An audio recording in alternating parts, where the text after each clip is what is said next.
मैं हूं अनुजा और स्वागत है आप सभी का वीडियोस की सीरीज में क्या आप जानते हैं।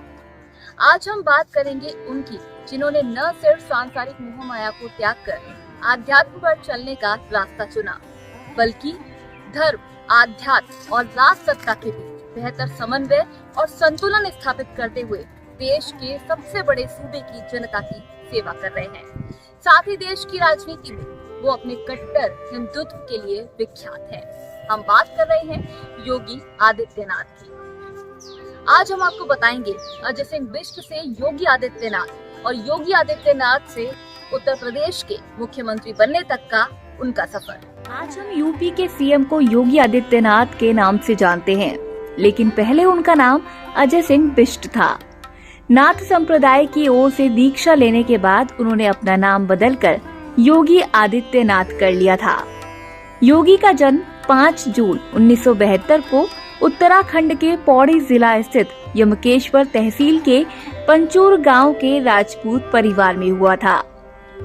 योगी के पिता का नाम आनंद सिंह बिष्ट, जो फॉरेस्ट रेंजर थे, साल 2020 में इनका निधन हो गया था। इनकी माता का नाम सावित्री देवी है। इनके परिवार में इनकी 3 बहनें और 3 भाई हैं, जिनमें योगी आदित्यनाथ 5वें नंबर पर हैं। इन्होंने टिहरी में गजा के स्थानीय स्कूल में पढ़ाई की थी। स्कूल और कॉलेज सर्टिफिकेट में उनका नाम अजय सिंह बिष्ट ही है। टिहरी के गजा स्कूल से योगी आदित्यनाथ ने 10वीं की परीक्षा और ऋषिकेश के भरत मंदिर इंटर कॉलेज से इंटरमीडिएट की परीक्षा पास की थी। चलिए अब आपको बताते हैं योगी आदित्यनाथ से जुड़ी कुछ खास बातें। अजय सिंह के पिता चाहते थे कि बेटा पढ़कर कोई अच्छी नौकरी हासिल करे और घर चलाने में उनकी मदद करे, लेकिन ऐसा हुआ नहीं। गढ़वाल के विश्वविद्यालय से गणित में योगी ने बीएससी की और 22 साल की उम्र में गणित में एमएससी की पढ़ाई के दौरान 1993 में वे गुरु गोरखनाथ पर रिसर्च करने के लिए गोरखपुर गए थे। इस दौरान अजय सिंह ने राम मंदिर आंदोलन की तैयारियों को लेकर एबीवीपी की सभा में भाग लिया। इस सभा में महंत अवैधनाथ भी आए हुए थे। उनकी नजर अजय सिंह यानी कि आदित्यनाथ को देखते ही उनके भविष्य को उन्होंने भांप लिया। अजय सिंह महंत अवैधनाथ से इतने ज्यादा प्रभावित हुए कि उन्होंने उनके सानिध्य में जीवन गुजारने का मन बना लिया। सभा के बाद घर तो लौटे, लेकिन कुछ दिनों बाद ही वो वापस आ गए। अजय सिंह जन आंदोलनों में भी शामिल होने लगे और उन्होंने राम मंदिर आंदोलन में भी हिस्सा लिया।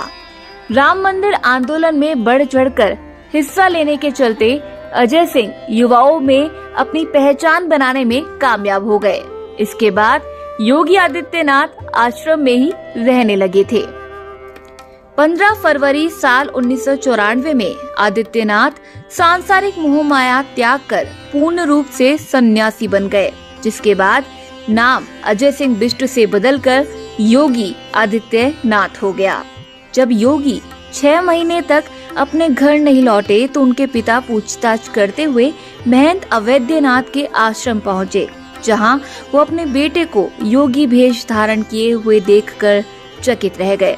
उन्होंने उन्हें घर चलने के लिए कहा, लेकिन योगी बन चुके अजय सिंह ने मना कर दिया। सन 1998 में महंत अवैधनाथ ने योगी आदित्यनाथ को अपना उत्तराधिकारी बना दिया। इसके अलावा भी उन्होंने योगी आदित्यनाथ को लोकसभा का प्रत्याशी घोषित कर दिया था, जिसके बाद चुनाव हुआ और वो उसमें महज 26 साल की ही उम्र में जीत हासिल करके संसद भवन पहुंच गए। जीत दर्ज करने के बाद उन्हें सबसे कम उम्र में सांसद बनने का गौरव प्राप्त हुआ था। योगी आदित्यनाथ ने 2002 में अपना हिंदू संगठन का गठन किया था। इस संगठन का नाम हिंदू युवा वाहिनी रखा गया। इस संगठन पर कई बार गंभीर आरोप भी लग चुके हैं। पुलिस ने सन 2005 में हुए दंगों का आरोप इस संगठन पर लगाया था। इसके साथ ही इस संगठन पर 2007 में गोरखपुर दंगे का भी आरोप लगा था।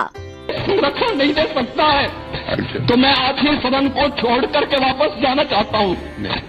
जो छोड़िए सर, मैंने कोई महत्व नहीं रखता महोदय। मैंने मैंने अपने जीवन से संन्यास लिया है अपने समाज के लिए। मैंने अपने परिवार को छोड़ा है, मैंने अपने माँ बाप को छोड़ा है, लेकिन आज मुझे अपराधी बनाया जा रहा है महोदय, केवल राजनीतिक पूर्वाग्रह के साथ, केवल इसलिए क्योंकि मैंने वहां पर भ्रष्टाचार के मामले उजागर किए थे, क्योंकि मैंने भारत नेपाल की सीमा पर आईएसआई और राष्ट्र विरोधी गतिविधियों के खिलाफ आवाज उठाई थी और सदन में बराबर उसके खिलाफ सदन का ध्यान आकर्षित करता रहा। बता दें कि इस हिंदू युवा वाहिनी का प्रभुत्व गोरखपुर, मऊ, देवरिया, कुशीनगर, महराजगंज, बस्ती, संत कबीर नगर और सिद्धार्थ नगर जिलों में सबसे अधिक है। योगी आदित्यनाथ 1998 में पहली बार गोरखपुर लोकसभा क्षेत्र से सांसद चुने गए थे। योगी आदित्यनाथ 5 बार गोरखपुर लोकसभा से सांसद रह चुके हैं। उस समय उनकी उम्र मात्र 26 साल थी। उस समय लोकसभा में सबसे कम उम्र के सांसद थे। 2014 के लोकसभा चुनाव में योगी आदित्यनाथ ने 1,42,309 मतों के अंतर से जीत दर्ज की थी। पिछले करीब 29 सालों से गोरखपुर सीट से गोरक्ष पीठ का दबदबा रहा है। वहीं योगी आदित्यनाथ ने सन 1998, 1999, 2004, 2009 और 2014 के लोकसभा चुनाव में लगातार 5वीं जीत हासिल की थी। साल 2017 के यूपी के विधानसभा चुनाव में बीजेपी से उन्हें जीत मिली थी। जीत के बाद योगी को मुख्यमंत्री चुना गया था। 19 मार्च 2017 को योगी आदित्यनाथ ने यूपी के सीएम पद की शपथ ली थी। योगी आदित्यनाथ ने उनके सीएम बनने तक का पूरा किस्सा एक इंटरव्यू के दौरान बताया। योगी आदित्यनाथ ने इंटरव्यू में बताया कि मैंने कभी उम्मीद नहीं की थी कि मैं यूपी का सीएम बनूंगा और ना ही किसी दौड़ में शामिल था। रिजल्ट के एक दिन पहले मुझे विदेश जाना था।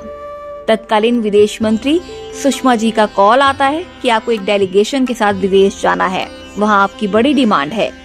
तब मैंने कहा कि मैं विदेश दौरे पर बहुत जाता नहीं हूँ। तो उन्होंने कहा कि पोर्ट ऑफ लुइस में पूर्वी उत्तर प्रदेश के लोग बड़ी संख्या में रहते हैं। योगी ने इंटरव्यू में आगे बताया कि 11 मार्च को नतीजे आने वाले थे, तो 10 मार्च को मुझे सूचना मिली कि पीएमओ ने मेरे पासपोर्ट को वापस ले लिया है। इसके बाद अगले दिन मैंने गोरखपुर की टिकट बुक की और वापस आ गया। 17 मार्च को पीएम का फोन आया कि आप कहाँ हैं। मैंने कहा कि मैं तो गोरखपुर हूँ। तो उन्होंने कहा कि तुरंत आ सकते हैं। मैंने कहा कि अभी तो नहीं आ सकता हूँ क्योंकि 6 बज चुके हैं। उन्होंने कहा कि सुबह आपके लिए चार्टर प्लेन भेज रहा हूँ। अगले दिन मैं उसी से दिल्ली चला गया और जैसे ही वहाँ पहुँचा तो उन्होंने कहा कि आप सीधे लखनऊ चले जाइए, आपको शपथ लेनी है। मैंने कहा कि काहे की? तो उन्होंने कहा कि उत्तर प्रदेश के सीएम की।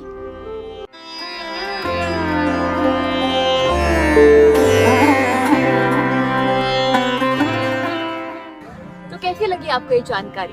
अगर आपको वीडियो पसंद आया तो चैनल को सब्सक्राइब कीजिए और बेल आइकन को प्रेस करना ना भूलें। और हाँ, अगर फेसबुक पर अगर आप ये वीडियो देख रहे हैं तो इसे शेयर कीजिए। नमस्कार।